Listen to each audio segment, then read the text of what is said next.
Assalamualaikum warahmatullahi wabarakatuh. Saya Ari Yudanto Prabowo dengan NIM 19030160091 akan mempresentasikan materi pertama, yaitu mengenai pengertian fikih. Secara etimologi, fikih berasal dari kata faqaha yufaqihu fiqhan, yang berarti pemahaman. Di sini yang dimaksud adalah pemahaman mengenai agama Islam. Sedangkan secara istilah menurut Wahab Khalaf, fikih adalah ilmu yang membahas tentang hukum-hukum syar'i yang bersifat amali, yang digali dari dalil-dalil yang terperinci. Dalam merumuskan fikih ada beberapa sumber yang menjadi sumber utama dalam perumusan fikih itu sendiri. Yang pertama ada Al-Quran, yang kedua ada Sunnah Nabi, yang ketiga ada ijma para ulama, dan yang keempat ada qiyas. Pembahasan fikih sendiri juga sangat luas, yaitu membahas tentang hukum-hukum Islam dan bagaimana hukum-hukum atau tata cara manusia dalam kehidupan sehari-hari.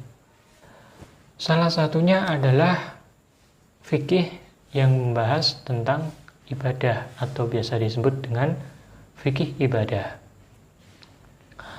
Menurut Harun Nasution, ia mengemukakan bahwa ibadah dalam Islam sebenarnya bukan bertujuan agar Allah Subhanahu wa taala disembah. Dalam arti penyembahan seperti dalam agama-agama primitif. Sebagaimana Allah Subhanahu wa taala telah berfirman dalam surat Az-Zariyat ayat 56 yang berbunyi, Bismillahirrahmanirrahim, wa ma khalaqtul jinna wal insa illa liya'budun. Yang artinya, tidaklah aku menciptakan jin dan manusia kecuali hanya untuk beribadah kepadaku. Surat Az-Zariyat ayat 56. Dalam ayat ini diartikan bahwa manusia semata-mata hanya untuk beribadah kepada Allah Subhanahu wa taala, yaitu mengerjakan sholat, puasa, zakat, dan haji. Tetapi hal itu kurang tepat. Ibadah di sini tidak hanya mengenai sholat, puasa, zakat, dan haji saja, melainkan ibadah mempunyai makna penting, makna yang jauh lebih dalam dari itu. Sesungguhnya ibadah adalah melibatkan Allah Subhanahu wa taala dalam segala urusan, baik itu urusan dunia maupun urusan akhirat, yang nantinya akan ada ibadah mahdoh dan ibadah ghairu mahdoh, ibadah yang sudah ditentukan dan ibadah yang tidak ditentukan. Berdasarkan hal tersebut, maka dalam beribadah seseorang harus memahami ilmu fikih. Dalam ilmu fikih mengandung beberapa aspek yang mesti dipahami oleh setiap orang supaya dalam beribadah sesuai dengan ketentuan yang Allah berikan. Sekian dari saya. Wassalamualaikum warahmatullahi wabarakatuh. Assalamualaikum warahmatullahi wabarakatuh. Saya Tribudi Yanuarto dengan NIM 19030160089 sebagai pembicara yang kedua. Saya akan memaparkan materi mengenai perkembangan ilmu fikih pada zaman Rasulullah SAW dan juga pada zaman sahabat. Langsung saja kita mulai pembahasannya. Ilmu fikih lahir bersamaan dengan munculnya agama Islam itu sendiri.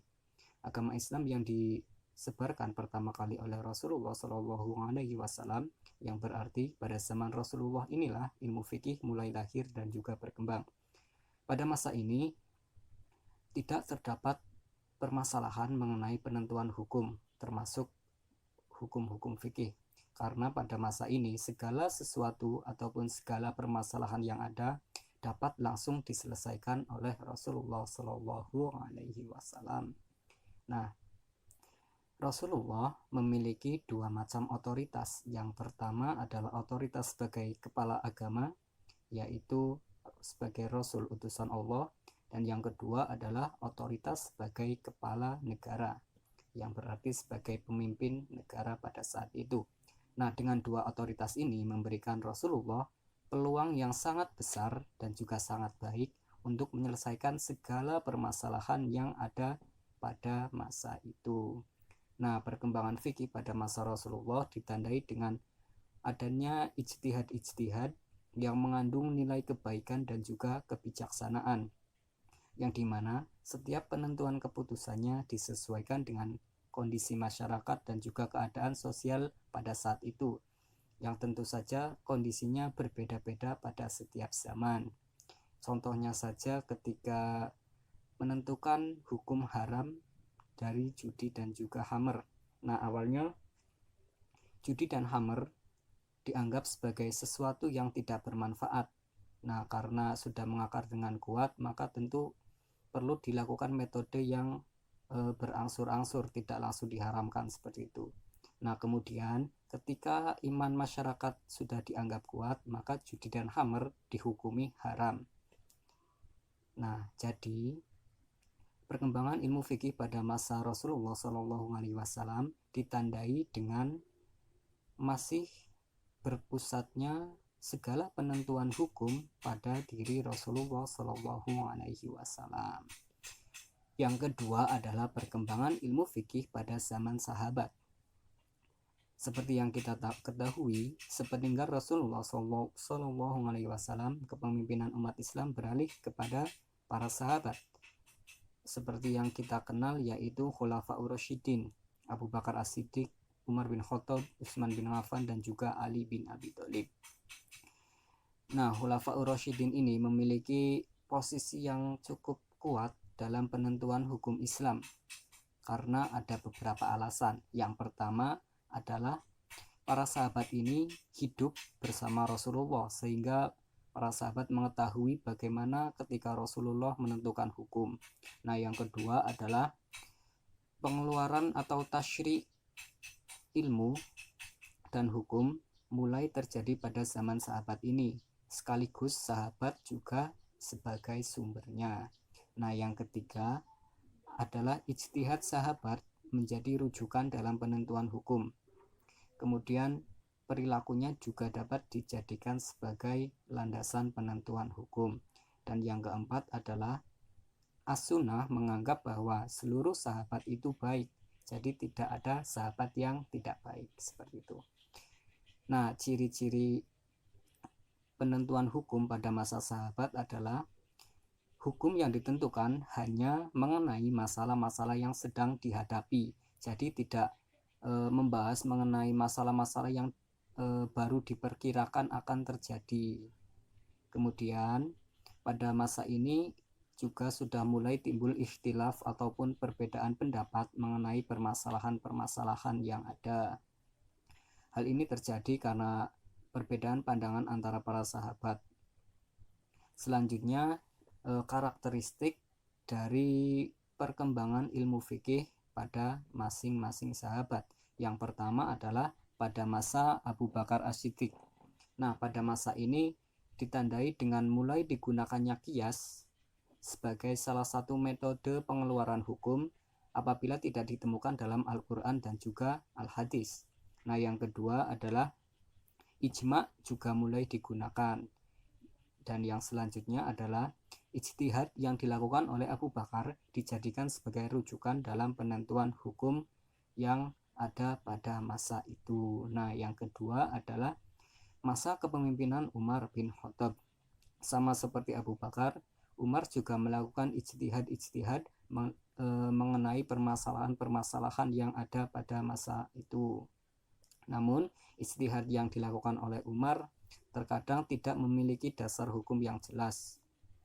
Meskipun demikian, Umar tetap berusaha untuk menentukan hukum yang terbaik terkait permasalahan yang dihadapi oleh masyarakat.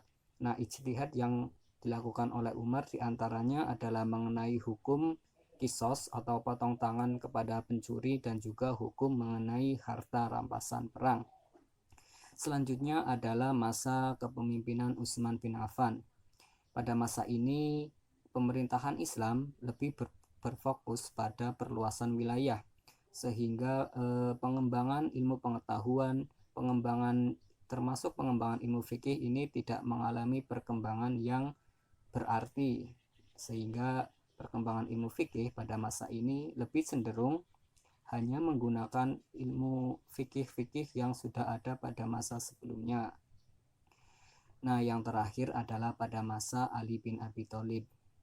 Pada masa ini terjadi pergolakan politik yang cukup besar antara Ali dan juga Muawiyah, sehingga untuk fokus pemerintahan Islam pada saat itu yaitu menangani konflik tersebut, sehingga perkembangan ilmu fikih pada masa ini juga tidak terlalu berarti, hanya menggunakan hukum-hukum fikih ataupun produk-produk yang sudah ada pada zaman sebelumnya.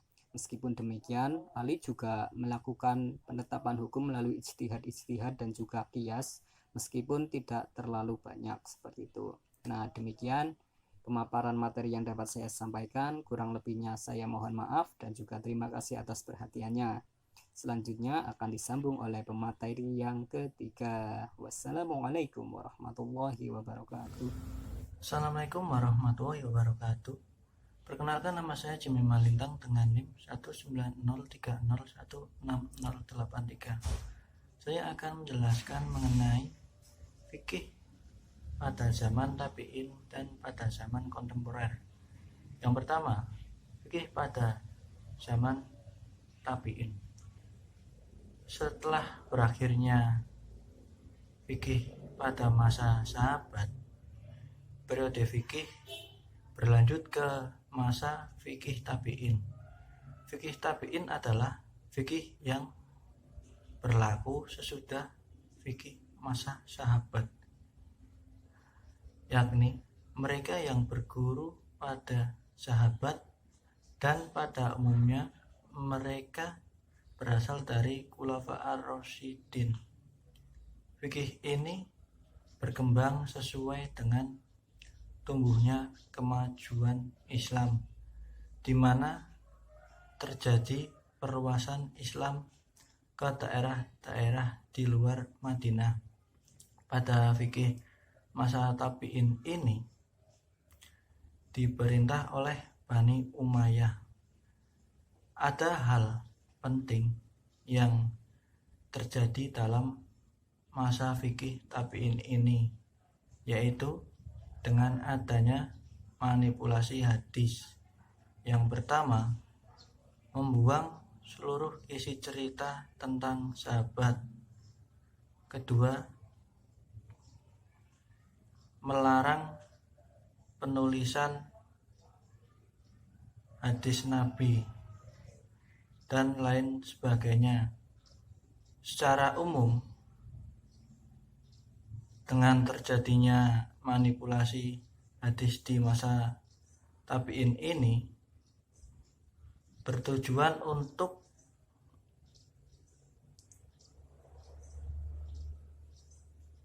membela para penguasa dengan adanya rakyat yang mendukung penguasa.